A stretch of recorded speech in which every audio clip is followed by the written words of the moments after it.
Friedrich Nietzsche, the German philosopher, presented a radical idea: eternal recurrence. Imagine every joy, every sorrow, every thought, every experience repeating infinitely. This is the essence of Nietzsche's concept.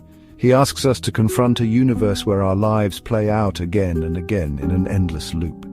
It's a dizzying thought experiment, challenging our understanding of time, free will, and the meaning of existence. Nietzsche introduces this idea in The Gay Science and explores it further in Thus Spoke Zarathustra. He doesn't present it as a scientific theory. Instead, he frames it as a thought experiment, a way to evaluate our values and how we live our lives. Would you embrace such a reality or be horrified by it? This question, Nietzsche suggests, reveals much about our relationship with life itself. The concept of eternal recurrence forces us to confront the weight of our choices. If every action has infinite repercussions, then every moment takes on cosmic significance.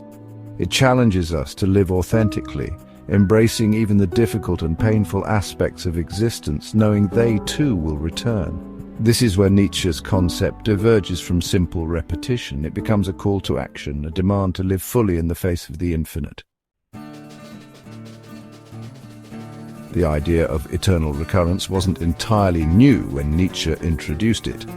Ancient Indian philosophy, particularly Hinduism, contains cyclical views of time. The concept of samsara, the continuous cycle of birth, death, and rebirth, shares similarities with Nietzsche's idea. Similarly, ancient Stoic philosophers entertained the concept of cyclical time, with the universe endlessly repeating itself. These historical echoes suggest a human fascination with cyclical time that transcends cultures and epochs. Nietzsche, however, wasn't merely echoing these earlier views. He gave the concept a uniquely modern spin, tying it to individual experience and responsibility in a way that resonated with the anxieties and uncertainties of his time. By placing the individual at the heart of this cosmic cycle, Nietzsche challenged us to find meaning not in a divinely ordained order, but within the seemingly endless repetition of existence itself. Did Nietzsche intend eternal recurrence as a literal description of reality? Scholars and enthusiasts continued to debate this question. There's no definitive answer within Nietzsche's own work. He uses poetic and metaphorical language, leaving room for interpretation. Some argue that Nietzsche, lacking scientific evidence, used eternal recurrence as a powerful metaphor. If eternal recurrence is a metaphor, what does it symbolize?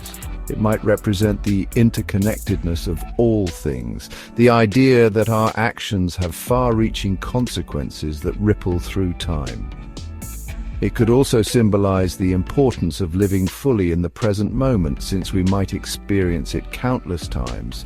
Whether literal or metaphorical, eternal recurrence compels us to consider the gravity of our actions and the potential for infinite repetition within a finite lifespan.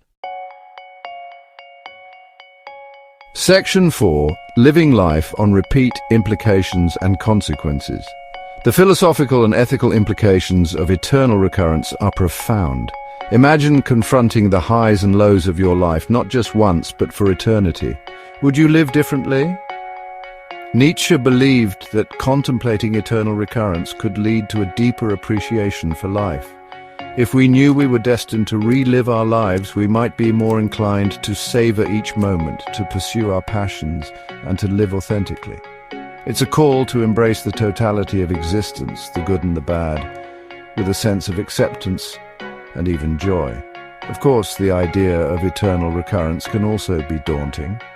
The prospect of reliving our mistakes and suffering can be overwhelming. However, Nietzsche argued that even suffering has its place in the grand tapestry of existence. Section 5. Eternal recurrence in the modern world. In our fast-paced, ever-changing world, the concept of eternal recurrence might seem irrelevant. But in a time of rapid technological advancement and existential anxieties, Nietzsche's idea remains surprisingly relevant. In a world grappling with climate change, social inequality, and political polarization, eternal recurrence reminds us of our interconnectedness and the long-term consequences of our actions. It encourages us to live with a sense of responsibility, not just for ourselves, but for future generations who might inherit the consequences of our choices. Ultimately, Nietzsche's eternal recurrence is a philosophical provocation. It's a thought experiment designed to make us question our values, our choices, and our relationship with the universe and with time itself.